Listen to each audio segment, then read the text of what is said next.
আল্লাহ তোমার কিসমতে যা রেখেছেন ওটার উপর তুমি সন্তুষ্ট থাকো, তাইলে তুমি সবচেয়ে বড় ধনী হয়ে যাবে।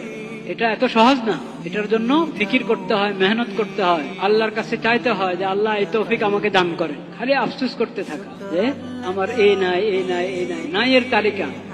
নাইয়ের তালিকার তো শেষ আছে নাকি? দুনিয়ার বিষয় আমার কি নাই ওই তালিকার দিকে তাকাবেন না কখনো, কি আছে ওই তালিকার দিকে তাকান। কি আছে, আল্লাহ কি দান করেছেন। যে সবচেয়ে বড় ফকির সে যদি তালিকা করা শুরু করে তার কি আছে, তাইলে কয় পৃষ্ঠা লাগবে লিখতে। আমি যদি এটা চিন্তা করি আমার কান সচল, চোখ সচল, আমার দেমাগ সচল, ব্রেন সচল, আমার হার্ট কাজ করে, কিডনি কাজ করে, এরকম আপনি আপনার 3.5 হাত বডির মধ্যে চিন্তা করা শুরু করেন। 3.5 হাত বডির মধ্যে যদি চিন্তা করি তাহলে তালিকা করতে পারবো আমি?